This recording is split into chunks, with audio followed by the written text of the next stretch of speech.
ಇನ್ನು ಪ್ರಿಯಾಂಕ್ ಖರ್ಗೆ ಅವರ ಸ್ಟೇಟ್ಮೆಂಟ್ ನೋಡಿ. RSS ಮುಖ್ಯಸ್ಥರಿಗೆ ಗೃಹ ಸಚಿವ ಪ್ರಿಯಾಂಕ್ ಖರ್ಗೆ ಪತ್ರ ಬರೆದಿದ್ದಾರೆ. ನೇರವಾಗಿ ಮೋಹನ್ ಭಾಗವತ್ ಅವರಿಗೆ ಪತ್ರ ಬರೆದಿದ್ದಾರೆ ಪ್ರಿಯಾಂಕ್ ಖರ್ಗೆ ಗೃಹ ಸಚಿವರು. ಇಷ್ಟು ದೊಡ್ಡ ಸಂಘಟನೆ RSS ಯಾವ ಕಾನೂನಿನ ಆಧಾರದಲ್ಲಿ ಕಾರ್ಯನಿರ್ವಹಿಸ್ತಾ ಇದೆ,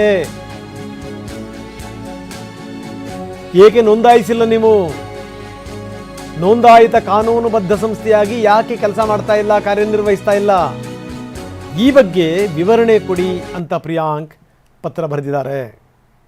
ಸೊ ಇಲ್ಲಿಗೆ ಬಂದಿದೆ. ಹಿಂದೂ ಕೂಡ ಬೆಂಗಳೂರಿಗೆ ಬಂದಂಥ ಸಂದರ್ಭದಲ್ಲೂ ಕೂಡ, ಕೇರಳಕ್ಕೆ ಹೋದಂಥ ಸಂದರ್ಭದಲ್ಲೂ ಕೂಡ ಭಾಗವತ್ ಅವರು ಹೇಳಿದರು, ನಾವು ನಮ್ಮದೇನು ಈ ಸರ್ಕಾರಿ ನೆರಳಲ್ಲಿ ನಡೀತಿರುವಂಥ ಸಂಸ್ಥೆ ಅಲ್ಲ, ಹೀಗಾಗಿ ನಾವು ಯಾವುದೇ ರೀತಿ ರಿಜಿಸ್ಟರ್ ಮಾಡ್ಕೊಳ್ತೀವಿ, ನೋಂದಾಯಿತ ಸಂಸ್ಥೆ ಮಾಡ್ತೀವಿ ಅನ್ನುವಂಥದ್ದಿಲ್ಲ, ಹಿಂದೂ ಧರ್ಮನೂ ಕೂಡ ರಿಜಿಸ್ಟರ್ ಆಗಿಲ್ಲ, ಇಂಥದೇ ಸಂದರ್ಭದಲ್ಲಿ ಬಂತು ಅನ್ನುವಂಥದ್ದಿಲ್ಲ ಅಂತ ತುಂಬ ಸ್ಪಷ್ಟವಾಗಿ ಹೇಳಿದರು RSS ಮುಖ್ಯಸ್ಥರು. ಪ್ರಿಯಾಂಕ್ ಖರ್ಗೆ ಬಂದಾಗಿನಿಂದ, ಈ ಗೃಹ ಸಚಿವರಾದಾಗಿನಿಂದ ಭಾಳ ಆ್ಯಕ್ಟಿವ್ ಆಗಿದ್ದಾರೆ. ಅವರು ಮೊದಲು ಒಂದು ಪತ್ರವನ್ನು ರವಾನಿಸಿದ್ದಾರೆ RSS ಮುಖ್ಯಸ್ಥ ಮೋಹನ್ ಭಾಗವತ್ ಅವರಿಗೆ.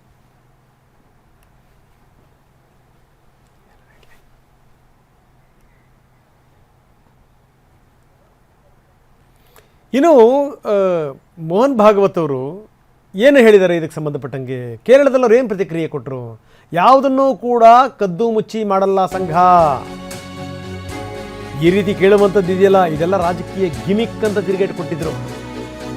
ಯಾವಾಗ ಈ ಜೂನ್ 13ನೇ ತಾರೀಕು ಪ್ರಿಯಾಂಕ್ ಖರ್ಗೆ ಏನು ಪತ್ರ ಬರೆದ್ರು, ಇದೇ ಪತ್ರಕ್ಕೆ RSS ಮುಖ್ಯಸ್ಥ ಮೋಹನ್ ಭಾಗವತ್ ಕೇರಳದಲ್ಲಿ ಪ್ರತಿಕ್ರಿಯೆ ಕೊಟ್ಟರು. ಏನು ಹೇಳಿದರು ಬನ್ನಿ ನೋಡೋಣ. Karnataka government had directed the activities of RSS are secretive and it must register. What is your response? I don't need to respond. There are so many unregistered things going on. And we are not secretive. We are working on open ground. We are calling people and telling them about Sangha. This is politics. And all these gimmicks are being tried.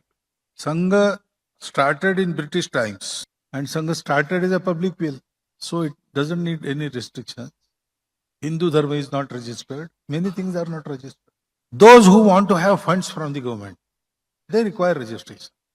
That has to be there. Government banned us twice, and that ban was released. Once by court order, another by Satyagraha. So government knows. They banned RSS, that means they knew RSS is there, RSS is recognized. So all this has happened over 100 years. Nobody told us that you must register.